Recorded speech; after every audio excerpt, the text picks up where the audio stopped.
Hi guys, I'm going to explain how to do the Individual Guided Video Assessment 1A. You can find this under the Quizzes tab or the Assignments tab on Canvas. So the instructions for the assignment is to open up the Web Study Guide on the HK Propel website in a separate browser. For this assignment, you will go to Chapter 3 and Activity 3.3, and you will evaluate throwers 2, 3, and 5.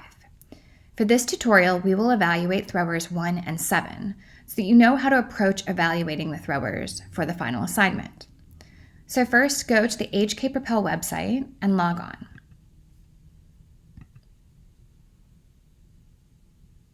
You will see links for chapters of the Lifespan Motor Development textbook. You'll go to Chapter 3.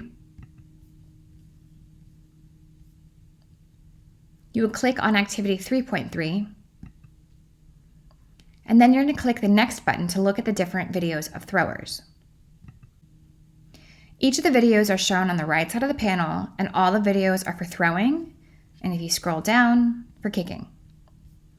For Individual Guided Video Assessment 1A, you're going to focus on the throwers. For this assessment, you're going to evaluate 3 different throwers, number 2, 3, and 5, with respect to the movements of the legs, trunk, and arms, to determine who is the least proficient and who is the most proficient of throwers. You're also going to think about the different constraints or factors that influence the performance of these skills. You're going to have to think about what specific types of activities would help to improve throwing for the least proficient thrower. So if you see a child that's not very proficient in throwing, don't just say, practice throwing. There may be something specific about the leg movements, trunk, or arm movements that you could improve or practice. So for example, if the person doesn't take a very big step while throwing, they should practice some activities that help them to take bigger steps. Let's go through and analyze Subject 1 together. I'm going to make the window as big as possible so I can see the thrower clearly, and I'm going to focus on the slow-mo of the video. So we can see that this subject doesn't take any step at all with her foot as she throws. Let's rewatch the video with respect to the trunk movement. Here we can see that there's just a little bit of forward flexion as she throws the ball, and this happens at the very end of the movement. Now let's watch this again with respect to her arm movements. You can see that her elbow goes up to the top of her head, and as her forearm comes forward, her forearm and her humerus, or the upper part of her arm, move together in one blocked movement. Let's watch this one more time in slow-mo to see the whole movement together. So we can see that this child accomplishes her throwing by really just moving her arms. I would rate this child as being a very poor performer or having very low proficiency.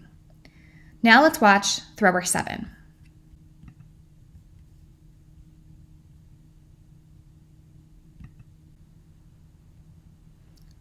So when we focus on the slow-mo, let's start first with her leg movement.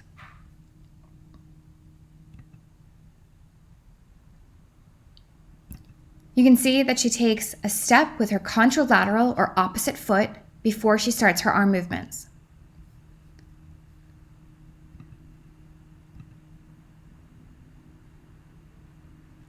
We can see that her hips and her shoulders rotate in order to throw the ball. If we watch this again, we can see that her hips move first and then her shoulders move. So her hips rotate first and then her shoulders rotate. Now let's watch this one more time with respect to the arms. Her elbow starts back and down, rotates towards the back of her body. Her elbow is bent and her shoulders start to rotate, so the upper part of her arm moves first, and then lastly, her forearm comes forward. So we see what's called differentiated arm movement. I'll show that one more time. Watch how the upper part of her arm moves differently than her forearm. And she doesn't extend her arm until the very end of the movement. Compared to the young child, this performer is much more proficient. So if I had to rate these performers, I would say that thrower 1 is the least proficient and thrower 7 is the most proficient. You will have to do the same thing but with 3 throwers, number 2, 3, and 5.